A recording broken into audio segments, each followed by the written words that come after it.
क्या हाल चाल है बेटा। उम्मीद है सभी बहुत अच्छे से होंगे और आप लोगों की पढ़ाई अच्छे से चल रही होगी, ठीक है ना।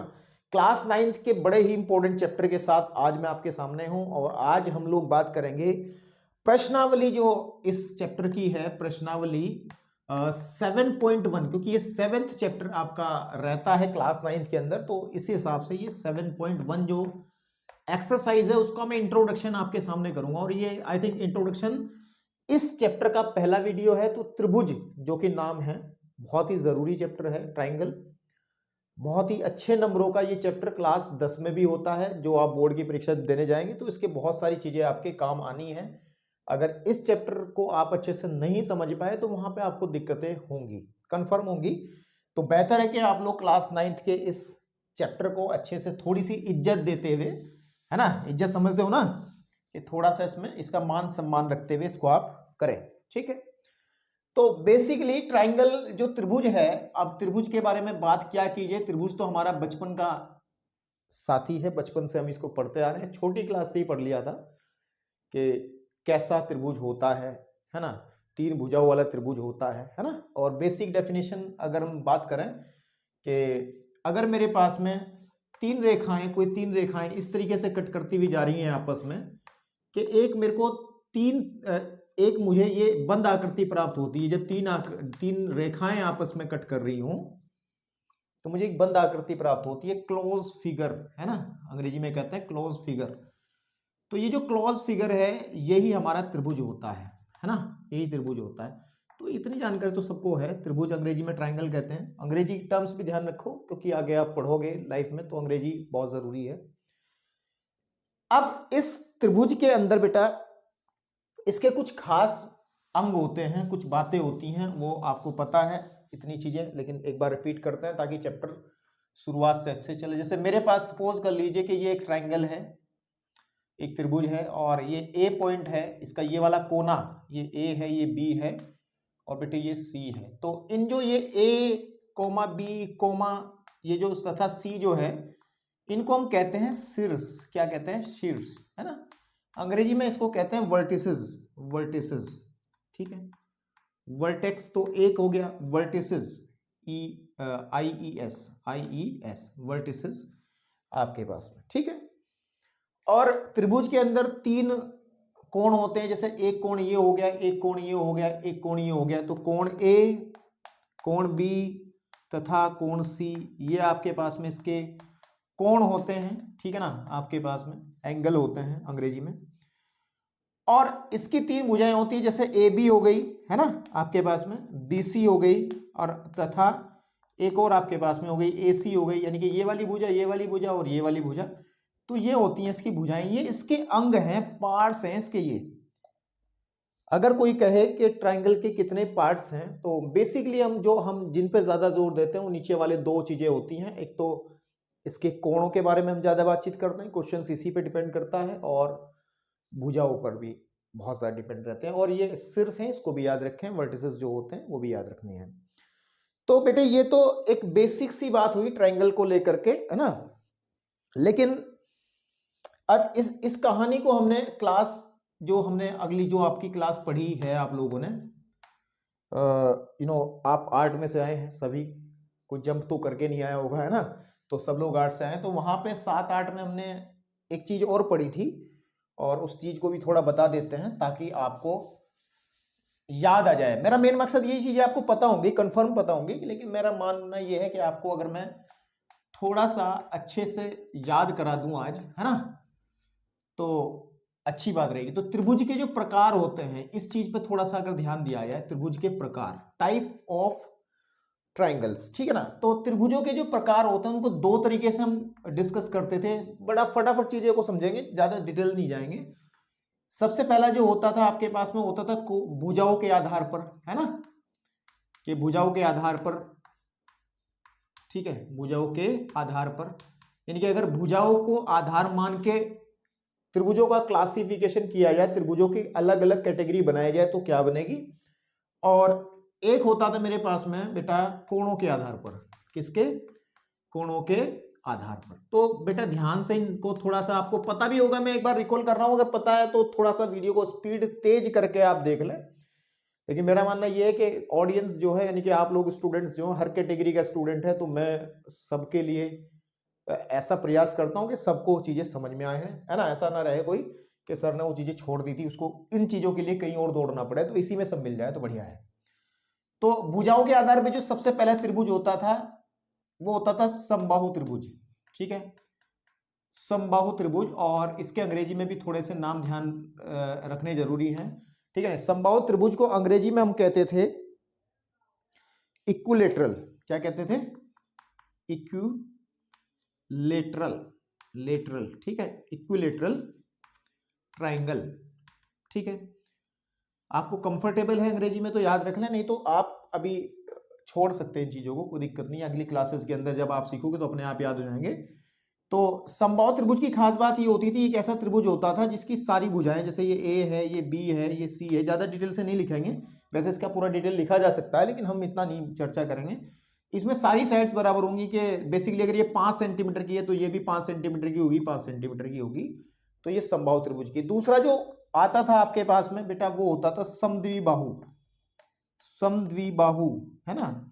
और समद्विबाहु ठीक लिखा है मैंने, बिल्कुल। समद्विबाहु त्रिभुज जो होता था इसको अंग्रेजी में हम कहते थे आइसोसेलेस, है ना, आपके पास में आइसोस, ठीक है, नहीं आपके पास में आइसोसेलेस, ठीक है, आपके पास में ट्राइंगल, आइसोसेलेस ट्राइंगल। तो आइसोसेलेस ट्राइंगल क्या होता था, समद्वि, जिसके अंदर कोई दो भुजाएं बराबर हो जाएं। सपोज कर लो ये वाली भुजा 5 सेंटीमीटर की है, 5 की ना कुछ भी हो सकती है, 3 की है और ये भी 3 की हो गई, यानी कि इस ट्राइंगल एबीसी के अंदर दो साइड्स इक्वल हो गई, तो हम इसको समद्विबाहु कहते थे।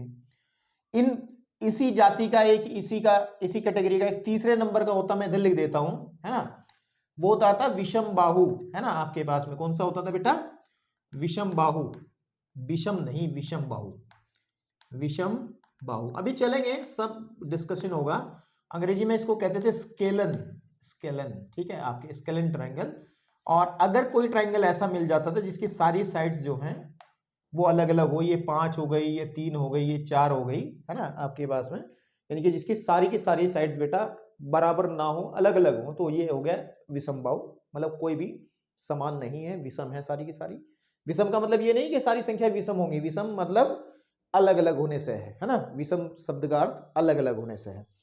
तो अब बेसिकली ये था क्लासिफिकेशन अकॉर्डिंग टू भुजाओं के आधार पर। एक कोणों के आधार पर भी हम करते हैं, अगर एंगल बेस करें तो सबसे पहले इसमें आता है आपके पास में न्यून कोण त्रिभुज, न्यून कोण त्रिभुज। अब न्यून कोण के बारे में जानकारी है बच्चों को, जो बच्चे ठीक ठाक समझदार बच्चे हैं या नहीं है उनको भी बता दे रहा हूं, ऐसी कोई बात नहीं है।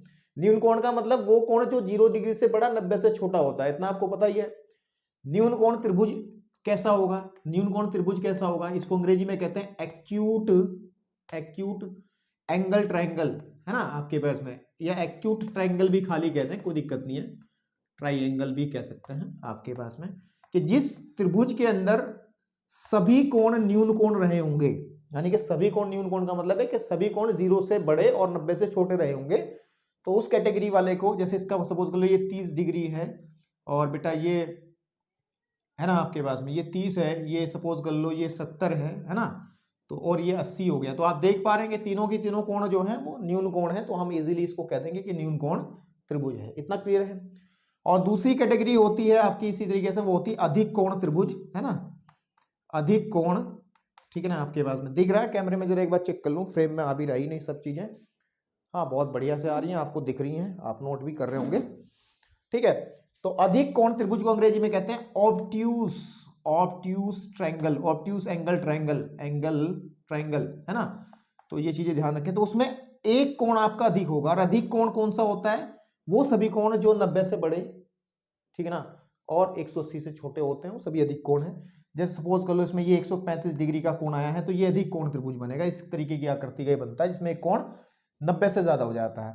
तीसरे नंबर पे आता है आपका समकोण त्रिभुज, मेरे भाई कौन सा आता है बेटा, समकोण त्रिभुज। और समकोण त्रिभुज को हम लोग कहते हैं, ठीक है, समकोण त्रिभुज को अंग्रेजी में कहते हैं right angle triangle, right angle triangle, ठीक है, आप समझ लेंगे, थोड़ा नीचे लिखना पड़ रहा है, ट्राइंगल, ठीक है।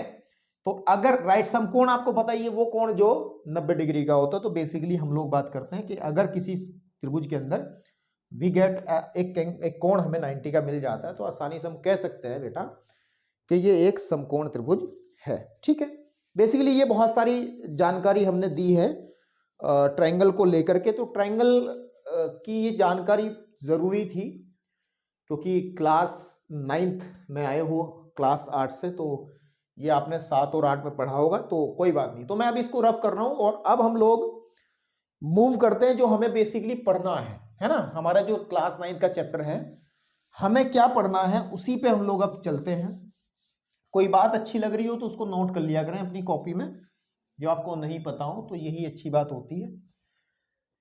तो बेटा इस चैप्टर के अंदर बेसिकली हम पढ़ेंगे हम लोग वो पढ़ेंगे त्रिभुज की सर्वांग क्षमता, दो त्रिभुजों की सर्वांग क्षमता, त्रिभुजों की सर्वांग क्षमता, त्रिभुजों की सर्वांग क्षमता। कुछ बच्चे समझ रहे होंगे पता नहीं कौन सी ये क्या नाम लिखा जा रहा है, सर्वांग समता। कुछ बच्चे सोच रहे होंगे कि यार पता नहीं ये क्या वर्ड है सर्वांग क्षमता। अभी बेटा बस मेरे साथ जुड़े रहें, जब तक ये तुम्हारे दिमाग में घुसेगा नहीं तो मैं छोड़ूंगा नहीं, आपको टेंशन ना लो। ये आपके अंदर इस तरीके से घुसाऊंगा बहुत बेहतरीन तरीके से। ठीक है, तो त्रिभुज की सर्वांग क्षमता को जब पढ़ने से पहले त्रिभुजों को तो हम पता है, त्रिभुज तो हमारे जाना पहचाना यार है, दोस्त है हमारा। तो आई थिंक जो नया शब्द है सर्वांग क्षमता, हम पहले इसी पे चर्चा करते हैं। सर्वांग क्षमता है क्या? बेसिकली सर्वांग क्षमता, और अंग्रेजी में इसको कहते हैं सर्वांग क्षमता को कॉन्ग्रेंस। ठीक है ना, आपके पास कहते हैं कॉन्ग्रेंस, अंग्रेजी में इसको ध्यान रख लें। कॉन्ग्रेंस वर्ड, कॉन्ग्रेंस क्या होता है? CONGRUENCE, congruence. ठीक है, कॉन्ग्रेंस का मतलब होता है सर्वांग क्षमता। ठीक है नहीं, कॉन्ग्रेंस का मतलब होता है सर्वांग क्षमता। क्या मैंने स्पेलिंग सही लिखी है?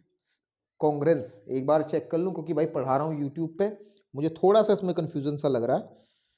ठीक है, कॉन्ग्रेंट, कॉन्ग्रेंस तो इसमें तो नहीं लिखी है। चलिए कोई बात नहीं, आप नेट पे सर्च करके इसको, अगर आपको गलत लग रही होगी, मुझे बाद में CE में थोड़ा डाउट लग रहा है तो कोई बात नहीं, आप इसको समझ लें, है ना। ये तो आप कहीं से भी करेक्शन कर सकते हैं। तो कॉन्ग्रेंस यानी कि सर्वांग क्षमता, ठीक है ना।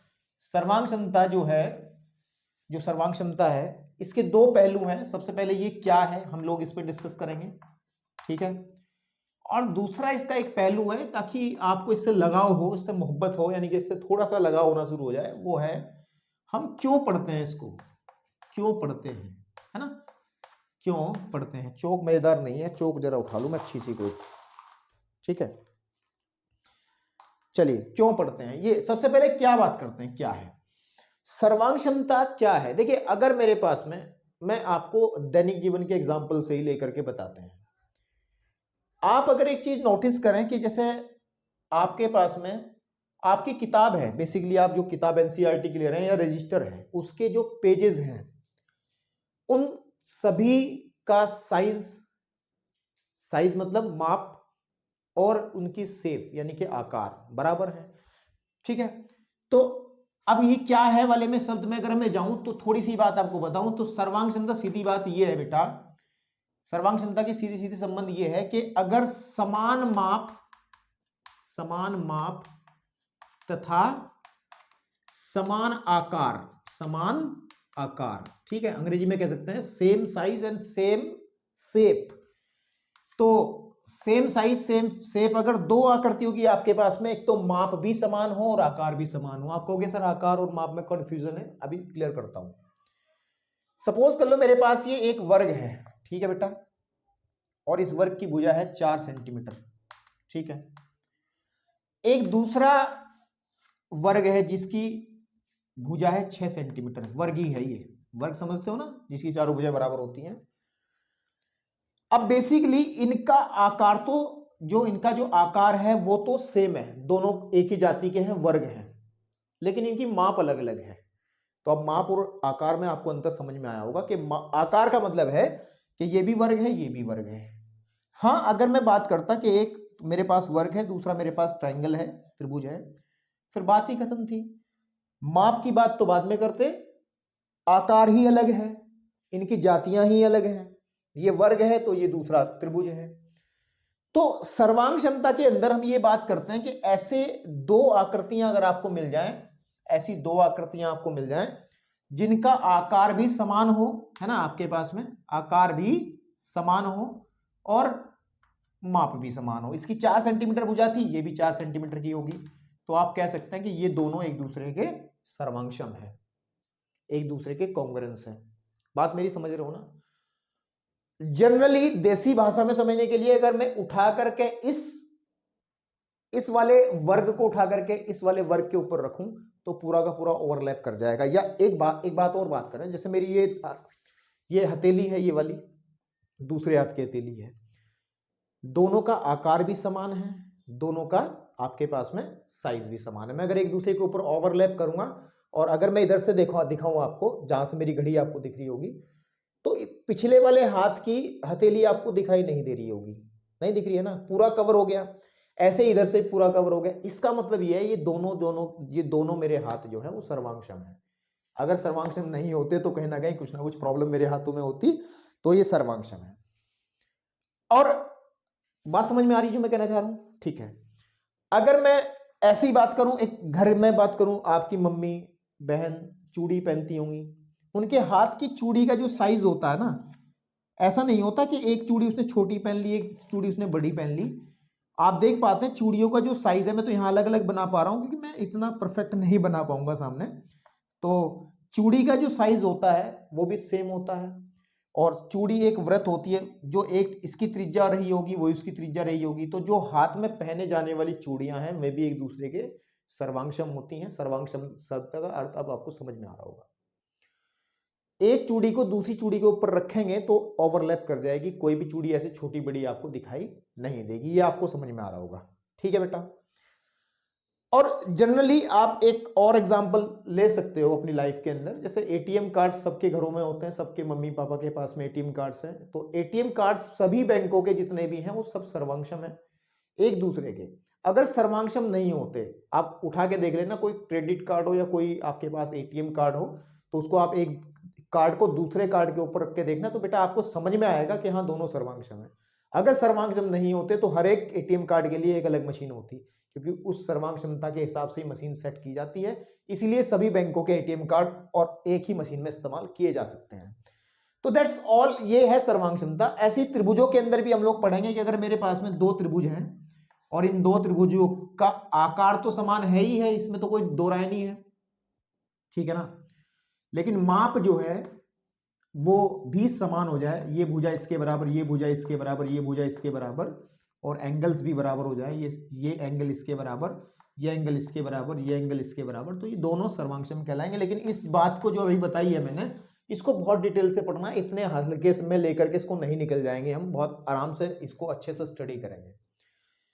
अब मेन बात आपको मुझे लगता है कि समझ में आ गया होगा, सर्वांग क्षमता का अर्थ क्या है कि सेम साइज सेम शेप वाली बात होती है, समान आकार समान माप वाली आकृतियां सर्वांगसम आकृतियां कहलाती हैं, ठीक है ना।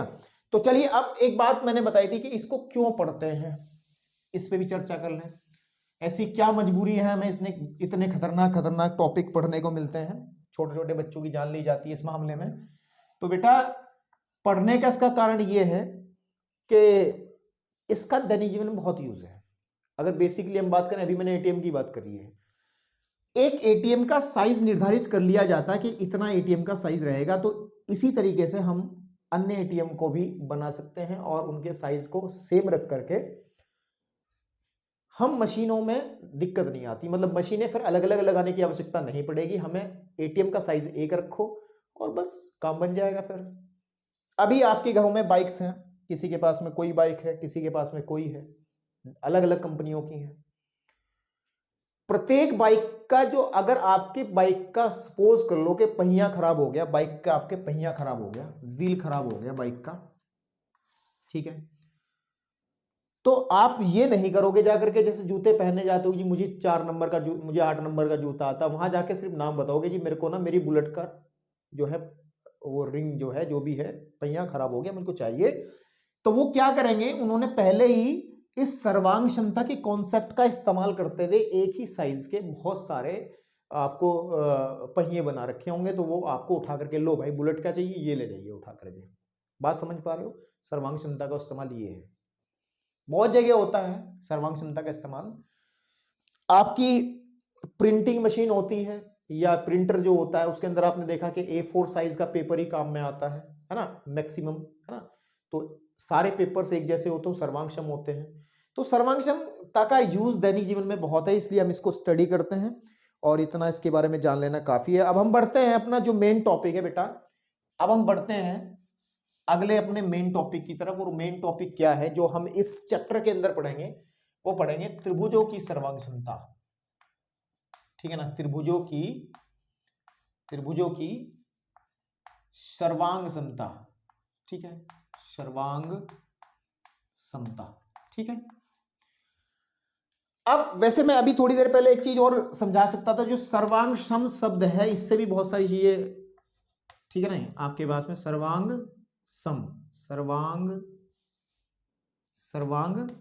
सम, इस शब्द से भी बहुत कहानी क्लियर हो जाती है हिंदी वाले से। अगर इसको तोड़ा जाए तो हम लिख सकते हैं कि सर्वा प्लस अंग, है ना, और प्लस समान।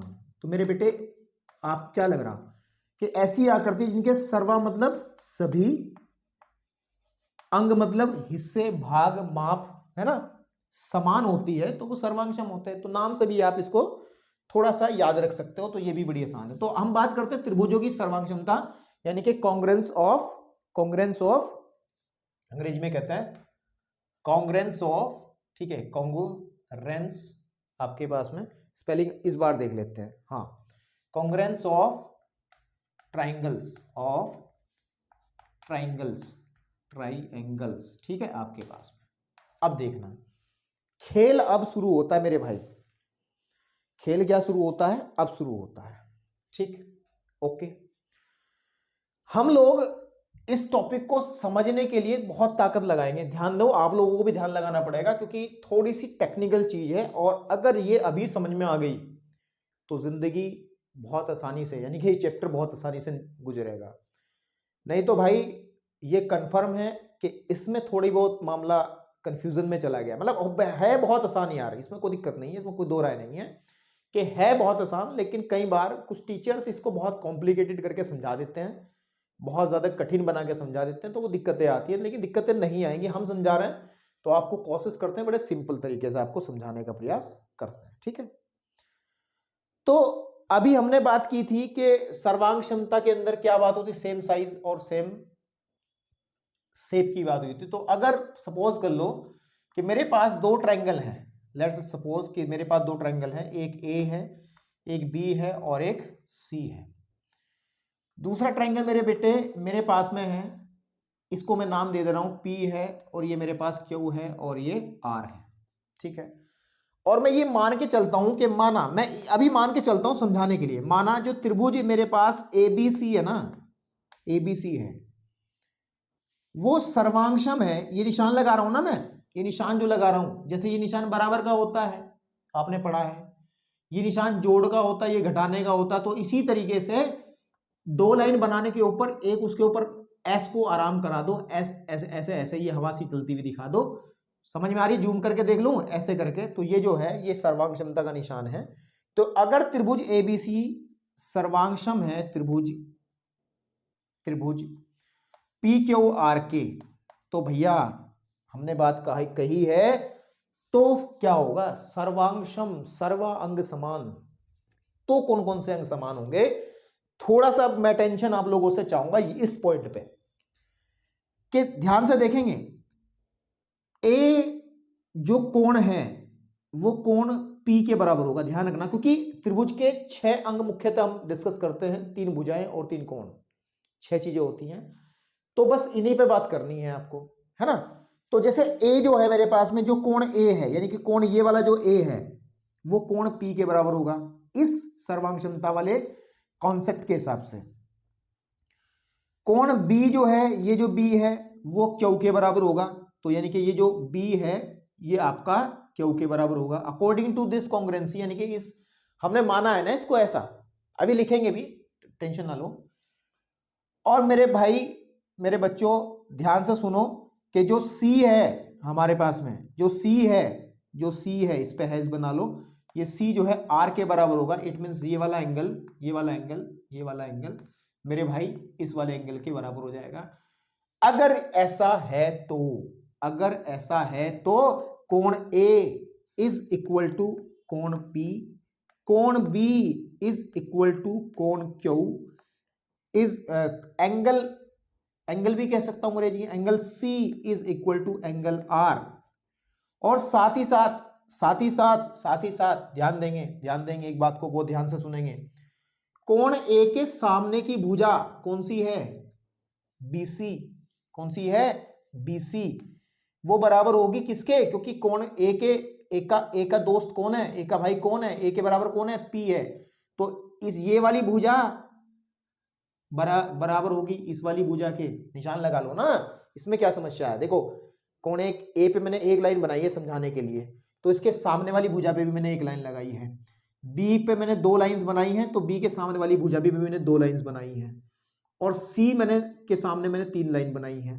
तो ऐसे ही इसमें भी आप कॉरेस्पॉन्डिंग, यानी कि अभी बताता हूं, अभी इसमें भी ऐसे ही कर सकते हैं कि क्यू के सामने वाली पे भी दो भुजाएं बना लो और इसको कह लो आप ये तीन वाला।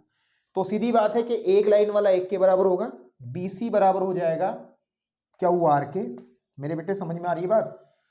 और जो ए बी रहा होगा वो बराबर होगा पी क्यू के, ठीक है ना। और बेटा हमारे पास एक चीज और बची है, एसी जो रहा होगा वो बराबर रहा होगा किसके? दो लाइन वाले के, यानी के पी आर के। ठीक है। अब ये जो कहानी है, ये कहानी इतनी आसान है अगर समझ गए तो, और अगर नहीं समझे तो फिर इसमें आप खो भी सकते हो, है ना। देखिए ध्यान से देखना, आप चीजें ध्यान से देखना। इनको कहा जाता है संगत कोण। संगत कोण समझ रहे हो ना? संगत कोण भी बताऊंगा अंग्रेजी में कॉरेस्पोंडेंस एंगल, ठीक है। कॉरेस्पोंडिंग एंगल,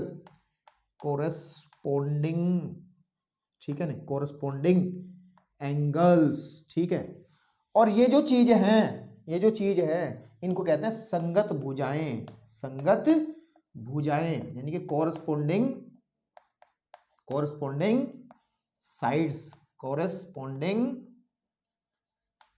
साइड्स, ठीक है मेरे भाई, कॉरेस्पोंडिंग साइड्स। तो बस इतनी बात है कि यदि दो त्रिभुज सर्वांगसम होते हैं, अगर दो त्रिभुज सर्वांगसम होते हैं तो उनकी संगत कोण बराबर होते हैं, उनकी संगत भुजाएं बराबर होती हैं। इस बात को बहुत स्लोली बोल रहा हूं, स्पीड बढ़ा के आप देख सकते हैं बच्चों के समझने के हिसाब से, क्योंकि आर्ट से आए हैं तो थोड़ा बहुत दिक्कतें हो सकती हैं। तो ये कह सकते हैं हम आसानी से कि इनके संगत कोण बराबर होते हैं और संगत भुजाएं बराबर होती हैं। और इसी यानी कि हम ये लिख सकते हैं कि यदि त्रिभुज ए बी सी, ठीक है ना, आपके पास में सर्वांगसम रहा होगा त्रिभुज पी क्यू आर के, है ना, तब ये वाली चीजें यानी कि संगत कोण, ठीक है ना, तथा संगत भुजाएं, ठीक है ना, आपके पास में बराबर होती है, ऐसे कहेंगे, है ना। इसको अंग्रेजी में एक एनसीईआरटी वालों ने एक नाम दिया है इसको, ठीक है नहीं, आपके पास में, और वो नाम दिया है सीपीसीटी। क्या दिया है? सीपीसीटी। क्या कहते हैं वो लोग इसको? कि इस प्रॉपर्टी को हम कहते हैं सीपीसीटी, ठीक है ना। सीपीसीटी का मतलब क्या है? Corresponding parts. देखो जो कोण और भुजाएं हैं वो तो पार्ट्स है ना, अंग है ना, त्रिभुज के अंग है। तो इस सी का मतलब होता है कॉरस्पॉन्डिंग पार्ट्स, यानी कि हिस्से, कॉरस्पॉन्डिंग पार्ट्स ऑफ, ठीक है ना, ये आपके पास में corresponding parts of congruent triangles, छोटा टी बनाइए, ट्राइंगल्स, ठीक है। इसका मतलब ये है कि अगर कॉन्ग्रुएंट ट्राइंगल है, सर्वांगसम त्रिभुज हैं, तो उनके जो कॉरस्पॉन्डिंग पार्ट्स हैं वो बराबर होते हैं। इतना कहने की बात है। तो ये थोड़ी शुरुआत रही है हमारी अगर आपको सर्वांग क्षमता से थोड़ी सी भी चीजें आपको समझ में आई होंगी तो बहुत अच्छे से आपने इन चीजों को समझ लिया होगा। ठीक है, तो जो चीज आपको ठीक ठाक लग रही है उसको फटाफट अपनी नोट कर लो, फिर आगे बढ़ते हैं। चलिए, साथ ही साथ एक बात और डिस्कस करनी है बेटा, एक बात और डिस्कस करनी है, एक और बात डिस्कस करनी है और बहुत जरूरी बात डिस्कस करनी है। क्या हम थोड़ी जगह ले लें कहीं से, ये वाले लेते हैं ना, ये तो आपने नोट कर ही ली होगी। ठीक है, क्या हम जैसा भी लिखा है कि त्रिभुज ABC हमने कहा है सर्वांगसम है, त्रिभुज मैं देखो ABC सर्वांगसम है, मैं लिख दूंगा QRP के। क्या ये सही है बात? Is that right? क्या ये सही है? अपने आप से इस क्वेश्चन को करने की जरूरत है आपको। सोचो सोचो भाई, सोच रहा हूं, देखो कैसे। अगर ये सही है देन क्या होगा, जो कोण A होगा, है ना, कोण A होगा वो कोण Q के बराबर होगा, है ना, लेकिन कोण A जो है वो कोण Q के बराबर नहीं है, तो ये बात सरासर गलत है। तो ध्यान रखना है कि अगर ये ऑर्डर जिस तरीके से लिखा है उसी ऑर्डर से डिसाइड होगा कि कौन सा कोण किसके बराबर होता है। देसी भाषा में हम लोग अगर दो त्रिभुजों को सर्वांगसम देखते हैं, अमूमन प्रैक्टिकली अगर कोई हमें क्रियाकलाप करने को ऐसे दे दे तो हम दो ट्रायंगल काटेंगे और उस ट्रायंगल को, कागज के ट्रायंगल, एक ट्रायंगल को दूसरे ट्रायंगल के ऊपर रख के देखेंगे, जैसे मैंने अपनी हथेली रखी थी। अगर पूरा पूरा ओवरलैप हो जाता है, पूरा का पूरा कवर हो जाता है दोनों ट्रायंगल्स, तो वो एक दूसरे के सर्वांगसम होंगे। इतनी सी बात है। ठीक है, तो अब एक क्वेश्चन से बात करते हैं, थोड़ी सी और क्लियरिटी आपके माइंड में पैदा करते हैं इस टॉपिक को लेकर के, ताकि चीजें अच्छे से समझ में आए, है ना। और एक एग्जांपल मैं लेता हूं अपनी तरफ से कि सपोज कर लो मेरे पास एक ट्रायंगल है, इसको चेक करना है कि सर्वांगसम है या नहीं है ना। एक ट्रायंगल ये ABC है बेटा, है ना, ABC है, और दूसरा एक ट्रायंगल है मेरे पास में, और इस ट्रायंगल को मैं कह देता हूँ PQR ही कह देता हूँ, नो प्रॉब्लम, है ना, कोई दिक्कत नहीं है। और मैं कहता हूं कि सपोज कर लो बेटे ये वाला तो 65 डिग्री एंगल है और ये वाला 55 डिग्री है इसके अंदर, और इस वाले को कह दिया हमने आपके पास में 60 डिग्री। ओके, और फिर इस वाले में हमने इस वाले एंगल को कह दिया 55 डिग्री, है ना, 55 डिग्री, इसको मैंने कह दिया 65 डिग्री, और इसको कह दिया मैंने आपके पास में क्या 60 डिग्री, क्योंकि त्रिभुज के तीनों कोणों का बल 180 होता है तो उस हिसाब से बात करनी पड़ती है।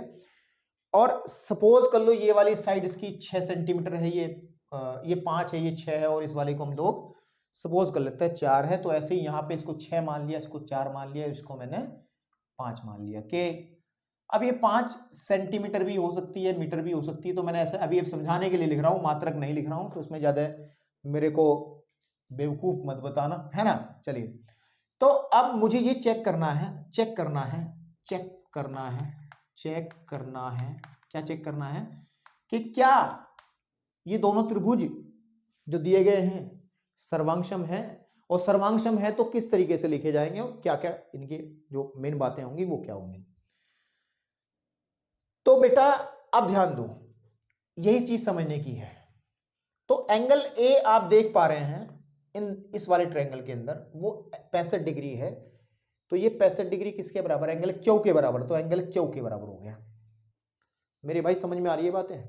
ओके, बिल्कुल ठीक बात है। एंगल मेरे पास में एंगल जो B है वो आपके पास किसके बराबर है, एंगल R के बराबर है, एंगल R के बराबर है। एंगल मेरे पास में जो बचा हुआ एंगल है एक, है ना, एंगल C, वो एंगल P के बराबर है। तो कोणों की तो बात हो गई कि आपके पास में कोण तो इसके बराबर है।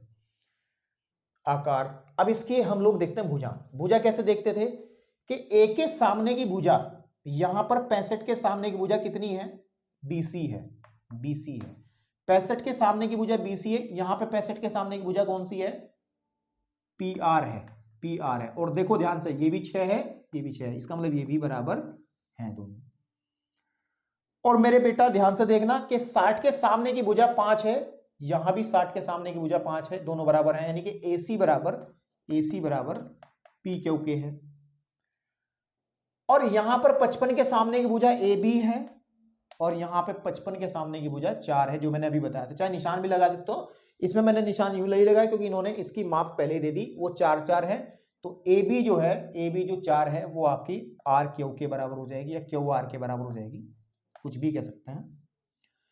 तो संगत कोण बराबर हो गए, संगत भुजा बराबर हो गई, तो हम कह सकते हैं, अतः हम ये कह सकते हैं कि जो त्रिभुज है, त्रिभुज एबीसी, ध्यान से देखना इस बार इस पॉइंट को, त्रिभुज एबीसी वो सर्वांगसम रहेगा त्रिभुज पी क्यू आर के। क्या मैं सही लिख रहा हूं क्या मैं सही लिख रहा हूं क्या? बिल्कुल गलत लिख रहा हूं मैं, बिल्कुल गलत लिख रहा हूं, क्योंकि अगर ये ऐसा होता तो ए पी के बराबर होता, लेकिन ए क्यू के बराबर है, तो इसको लिखना चाहिए था Q R P, Q R P.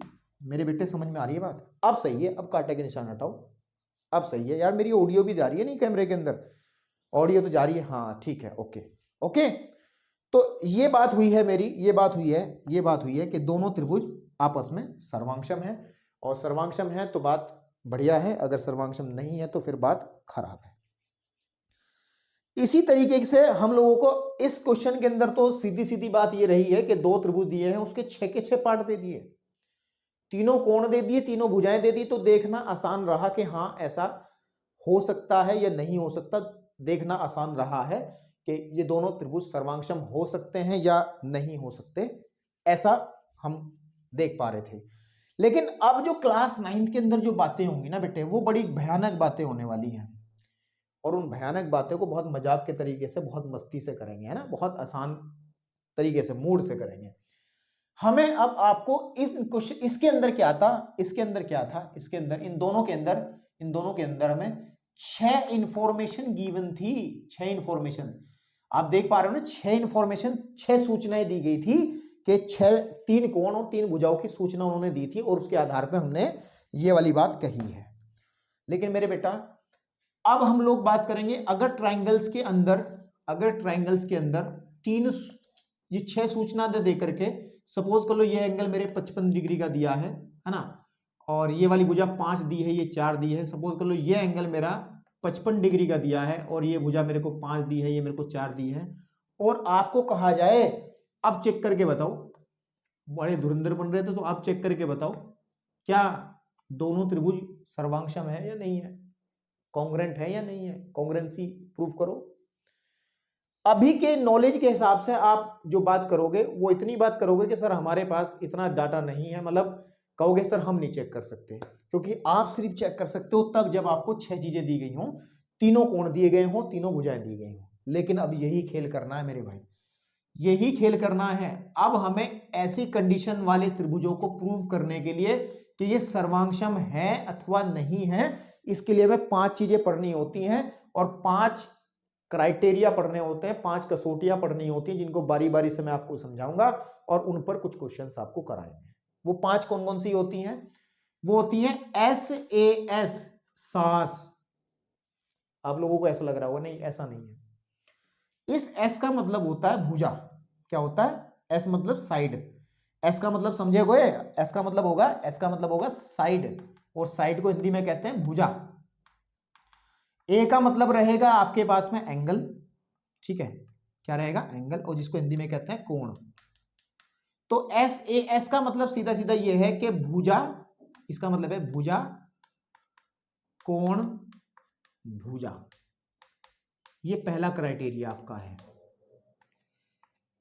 एक कंडीशन ये है, एक रूल ये है जिससे हम प्रूव कर सकते हैं कि दो ट्रायंगल जो हैं, दो ट्रायंगल समरूप हैं, सॉरी सर्वांगसम है अथवा नहीं है। तो दिस इज द, ये फर्स्ट क्राइटेरिया है, पहली कंडीशन। दूसरी आपके पास में होती है, 5 कंडीशन होती है, बारी बारी से सीखेंगे। ASA, angle side angle. तीसरी जो चीज होती है एंगल साइड, आपके पास में एंगल साइड। और चौथी होती है साइड एंगल, आपके पास में साइड एंगल, सब सिखाऊंगा। और लास्ट में होती है 5वें नंबर की, वो होती है RHS। ये अलग ही हो गया RHS, ये समकोण त्रिभुज के लिए होती है, इसके बारे में बात करूंगा। R क्या है, H क्या है, S क्या है, लेकिन अभी इतना सब कुछ बता करके आपको मैं अपनी वीडियो से भगाना नहीं चाहता, सिर्फ इतना बताना चाहता हूं जो चीजें आपको समझ में आ जाए अच्छे से।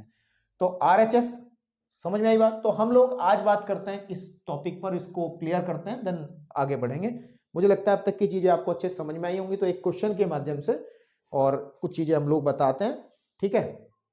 तो चलिए बेटा, अब आपके सामने पहले वाला जो क्राइटेरिया है, कसौटी है, या नियम कहो, रूल कहो, जो आपकी मर्जी का है वो कहो, लेकिन याद करो इसको बस।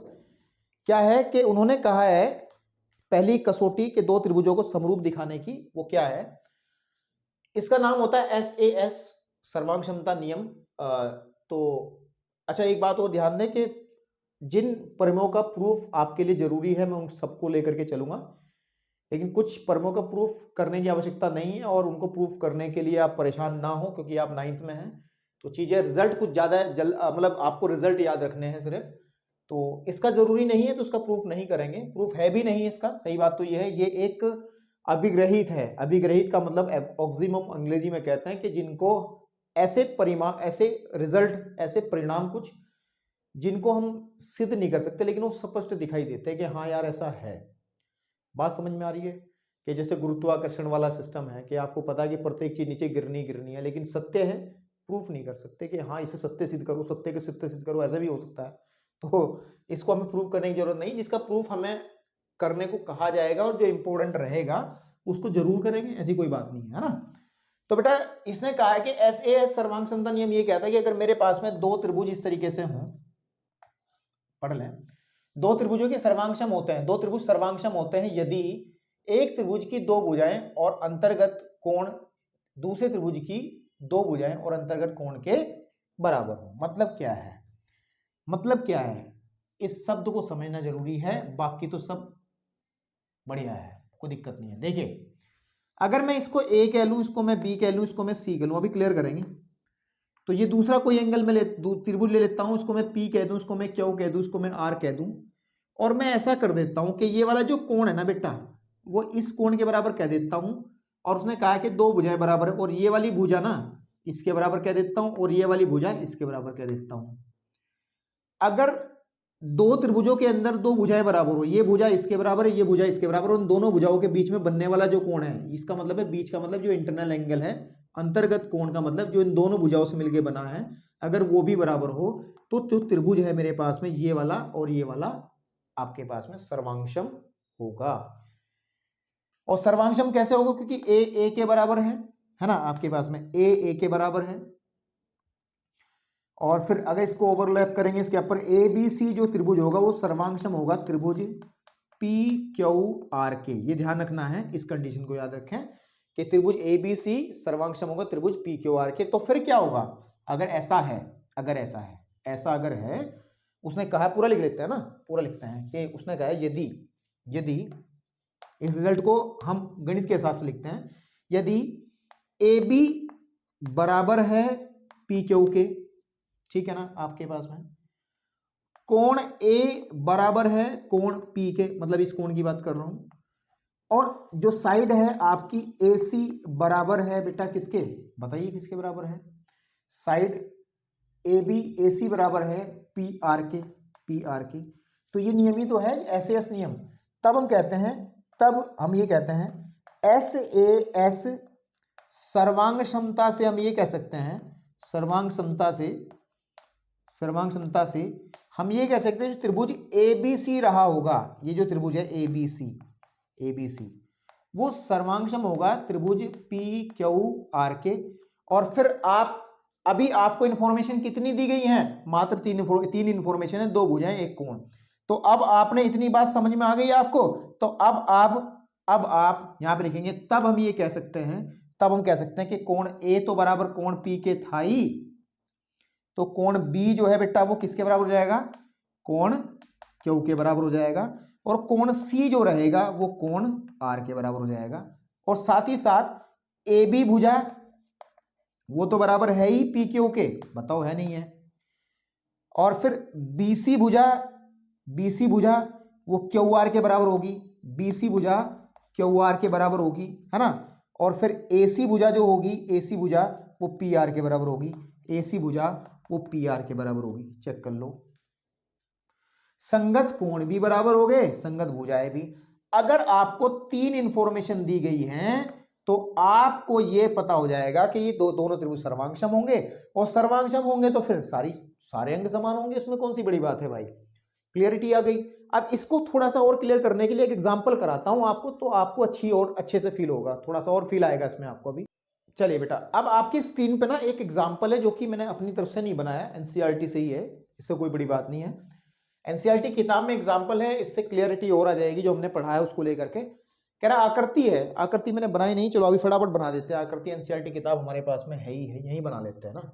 ये है, ये एक आकृति ऐसी उसने दी है और इस वाले पॉइंट को कहा है ए, इसको कहा है डी, इस वाले बीच को पॉइंट को ओ कह दिया।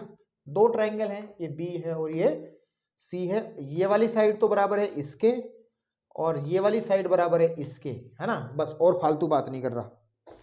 तो हमें ये कहा गया है कि ओ ए जो है वो ओ बी के बराबर है और ओ सी बराबर जो है वो ओ डी के बराबर है।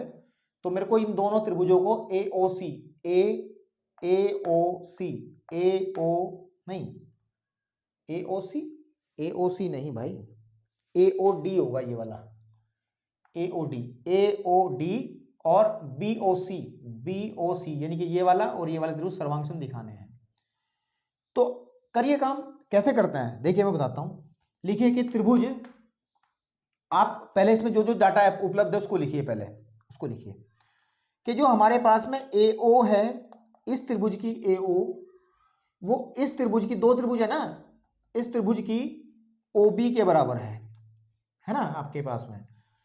और देखिए एक बात और सुनिए, हमारे पास में ये जो एंगल रहेगा, ये वाला एंगल, ये इसके बराबर होगा या नहीं होगा? कुछ बच्चों को पता चल गया हो, कुछ को नहीं पता चला होगा। ये कोण होते थे, कक्षा 8 में पढ़े हैं, शीर्षाभिमुख कोण। ये कोण इसके बराबर और ये वाला कोण इसके बराबर, पढ़े थे ना, शीर्षाभिमुख, वर्टिकली अपोजिट एंगल्स। तो कोण जो हमारे पास में है, ये वाला कोण ए ओ बी, वो बेटे बराबर होगा कोण बी ओ सी, चेक कर लो। और साथ ही साथ एक भुजा और बराबर दी गई है हमें, जो ओडी है ना, जो ओडी है वो बराबर दी गई है ओसी के।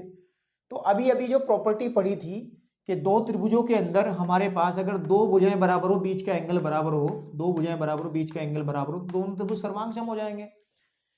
और किस तरीके से सर्वांश होंगे? तो त्रिभुज आपके पास में ए ओ बी जो रहेगा, ए ओ बी जो रहेगा, ठीक है ना, आपके पास में ए ओ बी जो रहेगा वो सर्वांगसम हो जाएगा किसके? त्रिभुज जो उसने कहा है बी ओ सी के, बी ओ सी। या अगर आप इस तरीके से कोई आकृति बनाए, उसको यहां से तोड़ करके उठा करके ऊपर रख दें इसके, तो देखो डी के ऊपर डी आ जाएगा, ए के ऊपर सी आ जाएगा और ये कोण बराबर हो जाएगा। तो ये आपके पास में हो गया बी ओ सी, है ना, बी ओ सी के। तो पहली कंडीशन प्रूफ हो गई, लेकिन उसके मन को शांत करना पड़ेगा ना, कारण बताना पड़ेगा ना, कारण के बिना काम नहीं चलेगा। इसका कारण बताओ, ये ऐसा क्यों हुआ? इसको लिखो शीर्षाभिमुख कोण। क्या लिखोगे? शीर्षाभिमुख कोण, ठीक है ना बेटा, क्या होगा? शीर्षाभिमुख कोण। और ये हमें दिया ही गया है, इसको भी लिख दो दिया है ना, और इसको भी लिख दो दिया है ना, और दिया है। तब हम कह सकते हैं, एकदम से नहीं कहेंगे, झटका लग जाएगा उसको, नहीं तो फिर एकदम से नहीं कहेंगे, एक लाइन लिख के कहेंगे क्या? एस ए एस सर्वांग समता से, सर्वांग समता से हम ये बात कर सकते हैं, एस ए एस सर्वांग क्षमता से हम ये बात कर सकते हैं कि जो त्रिभुज ए ओ डी है वो सर्वांगसम रहेगा त्रिभुज बी ओ सी के। अब भाई साहब एक पार्ट और कह रहे हैं जी, इसे भी सिद्ध कर दो साथ साथ, तो कोई बड़ी बात नहीं है। Let's solve the second part. ये फर्स्ट कर दिया हमने, यहां से सेकंड हो जाएगा। अच्छा, जब ये सर्वांगसम है तो अगर आपको एक बात ध्यान हो, अगर आपको एक बात ध्यान आ जाए, ठीक है, तो एंगल ए जो है, एंगल ए जो है, ये जो एंगल है ये बी के बराबर होगा या नहीं होगा? इसका मतलब ये वाला एंगल इस वाले एंगल के बराबर होगा नहीं होगा? बात क्लियर सी है। और अगर मैं इसको थोड़ा सा आगे तक बढ़ा लूं इस तरीके से, कुछ याददाश्त ताजा करने के लिए, सिर्फ थोड़ी सी याददाश्त ताजा करने के लिए ऐसे, तो ये दो समांतर रेखाओं को अगर एक रेखा काटती है तो ये एंगल अगर इस एंगल के बराबर होता है, इसको क्या कहते हैं? एकांतर अंतःकोण कहते थे। दो समांतर रेखाओं के एकांतर अंतःकोण, और एकांतर अंतःकोण ये दोनों बराबर होते हैं, ये तभी बराबर होते हैं जब दोनों रेखाएं समांतर होती है। तो आप ये कह सकते हैं, ठीक है नहीं, कोण ए बराबर कोण बी है, तब हम ये कह सकते हैं कि जो एडी है ना, एडी मीन्स ये वाली लाइन, वो बी सी के AD जो है वो BC के समांतर है। अगर कोण A कोण B के बराबर है, इसमें एक कंडीशन और भी दे सकते हैं, कोण C जो है वो कोण D के बराबर है, तथा हम ये करके सकते हैं कोण C जो है वो कोण D के भी बराबर है। अब यहां से भी देख सकते हैं, जो हमने पढ़ा था कोण D जो है वो कोण C के बराबर होगा। तो ये तभी पॉसिबल है जब AD समांतर होगा BC के। ये आपको बेसिक सी बात है। अच्छा, आज थोड़ा समय लगा इस चैप्टर के अंदर, क्योंकि बेसिक क्लियर करना था, इस वजह से थोड़ा समय लगा, ठीक है ना। तो ये इंट्रोडक्शन था इसका पहले वाला, हम लोग बात करेंगे। इसके बाद एक एग्जाम्पल और बचता है, उसको जरा क्लियर करते हैं, फिर आगे बढ़ते हैं फटाफट, ठीक है।